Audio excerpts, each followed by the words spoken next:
typically I would move fish in a bigger box, but I was only going about 1.5 miles. And this was handy, so I grabbed it. We've got Butters the asshole Oscar in there, and then I'm giving Ozzy a bumblebee catfish. He's going to hang on to the Oscar for me, and he's going to keep it. So we're going to start getting them acclimated, and then we're going to do a little fish room tour here. Butters is an asshole, so during this whole tank build and move, Butters is going to go live somewhere else for a little while, because I'm afraid if I throw her in my big tank, she's going to cause havoc. You can see this area, you can see this area, you can see this area. Oh yeah, and then everything in between she thinks is hers. These fish lay on the bottom and don't do anything, but she still pesters them. This fish either avoids her or she knows better. So I'm a real afraid to throw her in with the general population. So this little biatch is going to go live at my friend's house for a while, and we'll try to find a permanent spot for her once I get everything set up. These guys acclimating, we're going to do a little fish room tour here. This is Ozzy. I don't trust a lot of people with my fish, but this is one of the few people that I do. He's going to give you a little, we'll do a little turn around here real quick so we can kind of see it all. And how big is the room? I think it's about, I think it was 600 square feet or 500 square feet, something like that. Yeah, we'd have to do math to figure that out, and that's above both of us. So I guess we can start with this tank here.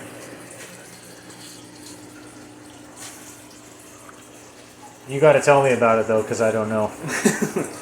This one's just got a dwarf frog and a bunch of mystery snails in it that I actually got from Kevin.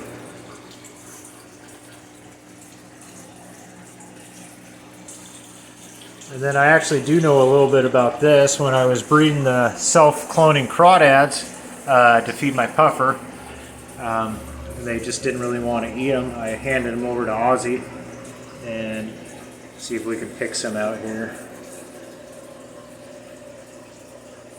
There's a big one right there. There's another big one back there. There's a bunch inside that little plastic dish there. You look in there and there's a whole gauntlet of them. They really like that. They really like getting inside that filter there too. So what they'll do is they'll eat the foam on the filter because they're mostly herbivores. And I had the same problem. I had sponge filters in there because I thought it'd be easier, and they just kind of started disappearing. And I actually gave a couple of these guys to another friend. He said he had the same problem, and we found that once you get a little bit of algae on there, they just go to town on it. They just decimate them. They also plug up foam filters really, really, really fast. Yeah, the babies do, right? I was having problems with them getting sucked up into the hang on the back filters, and when they lay or when they hatch, there's just a shitload of them. Like I probably had 50 of them in one hatching once, and they don't like a lot of water flow either. They like very, very little moving water. Yeah, they're just water cockroaches is all they are. And then we got a brown water tank here. And then what do you got in here? Guppies, shrimp, and snails. That's literally it. I got a bunch of plants and wood, and I got a small hang-on back and a sponge filter in there. When it gets a little dark in here, I think all you're going to see is my reflection. There we go. But we actually have a lady in town that breeds fancy guppies of all varieties, and endlers and all of those. And sometimes when she gets a little overfilled, she hands them off. And I don't typically feed live, but I'll throw them in my puffer tank, and they kind of clean up after him. And he'll kind of, I found when there's a lot of guppies in there, he won't eat anything but those. So I have to wait for the population to kind of go down. He'll start eating frozen food again. So it seems like he's not eating, but he actually is. It's probably been 2 or 3 weeks since he's taken any sort of the frozen food I give him, snails and crawdads and stuff. So typically I don't feed him until he's surfing the side of the tank begging for food, and then we kind of start the whole rotation again because he'll start eating frozen food again, and then the guppies will blow up again and he stops eating. So it's just kind of a weird cycle with him. And my other Fahaka puffer I had did the exact same thing. And I'm actually noticing the same thing with the Mabu I have. He doesn't eat the fish, but when they're in there, they seem like they kind of stress him out a little bit, and he doesn't eat as well. So I've separated him from all the guppies, and he's eating a lot better now. And then this is actually one of my old tanks. I had this tank originally. I had a bunch of Mabuna in it. There was probably about 50 of them. It was actually a really cool tank, but as I started changing gears into just only large fish, I rehomed all of those guys, and I sold this tank to Aussie. So what do we got in here? I see the electric blue there. Yeah, we got 2 electric blue rams, the flagtail. I still haven't figured out the name of these little red tail tetras here. I got some silver tip tetras, harlequin rasboras. There's some yellow sword tails, angelfish. Are those some of the angelfish that came from the guppy lady? No. These are from everywhere. Those 2 didn't do too well. I don't know why. There's 2 of them rainbow sharks in here. It's a very weird cluster of a community tank. I'm actually surprised you're getting the little speckles. I don't know if you can see them on the camera, the little speckles of algae. I'm surprised you're getting that with the flagtail in there. Yeah, and then there's, where are they? Those 2, oh right there's one. I got these 2 little cichlids in here too, but I don't know what they are. I thought they were threadfin cichlids at first, but I'm not sure what they are. If they don't get up to 3 feet, I'd have no idea what they are. And then this 75 gallon was actually given to me, and I didn't have a use for it, so I just gave it to Aussie. And is there any fish in here right now? There is one. I'll make him sneak out here a little bit. This is the ghost knife. Oh, that's right. You just got him, didn't you? Yep.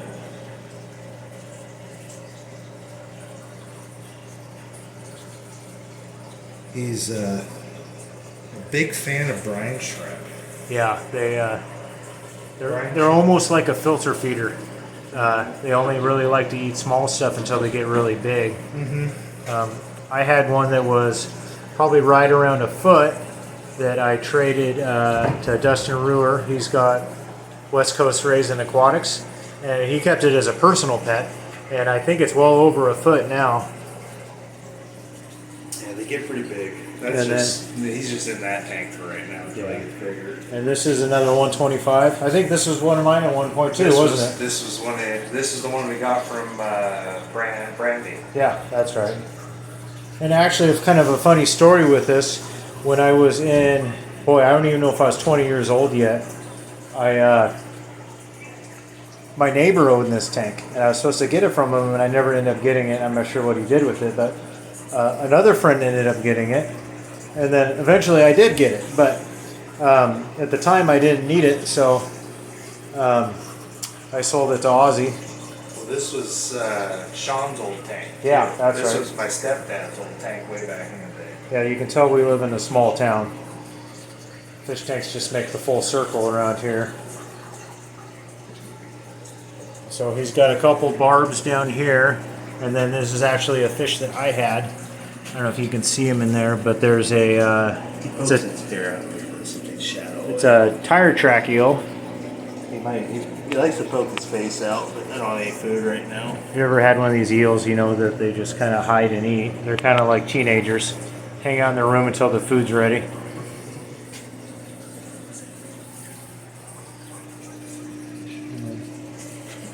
You guys are still acclimating. And then he's got this is a 100-gallon? Yeah, it's just one of them 100-gallon Rubbermaid tubs. And this is more or less your catfish tank, right? Yeah, there's I don't even know if you'll be able to see any of them. There's two small plecos, about a 10-inch pleco. Then there's a cuckoo catfish. And we can see some tails here and there. Yeah, and a sun eclipse catfish too. And I actually, I gave, when I started getting rid of the smaller fish, I had two of those eclipse cats. And I ended up rehoming both of them, and Ozzy ended up with one of them. They're actually a really cool catfish if you haven't seen them. They've got kind of a nice little solid pattern on their side. And he lived in my 500-gallon forever. And there was just too much competition with the bigger fish, and that's one of the main reasons I started getting rid of the small fish as well. But I think the smallest fish I have now is in that bucket over there, that Oscar and that bumblebee cat. So these guys are about ready to go in. So when we do that, we'll get a little video of that. Time to move some fish. So I ran into the same problem with the same net. It doesn't fit in there sideways. You gonna freak out on me?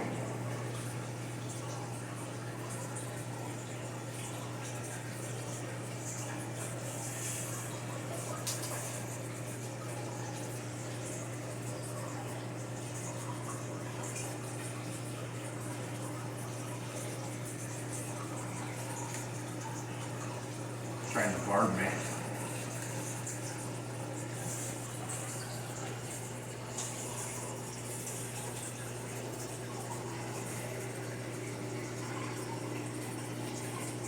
You almost got me.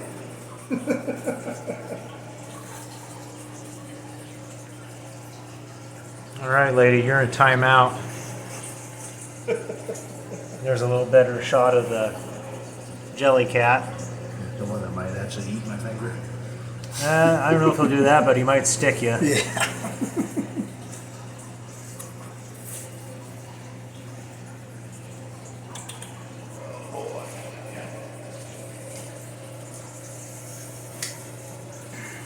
Come on, bro. There you go. Stay in there. This is how we noodle on the Oregon coast.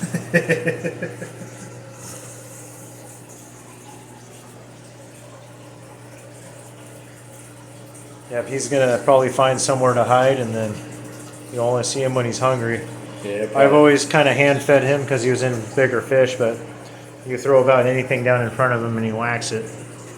Yeah, he'll probably go hide behind that PVC when he finds it. He was probably only about 3 inches when I got him. So once I started hand feeding him, he really took off. Well, they take, what is it, 3 to 5 years to grow or something like that? I'm not sure on these guys, but seems like it's pretty hit and miss on growth of catfish.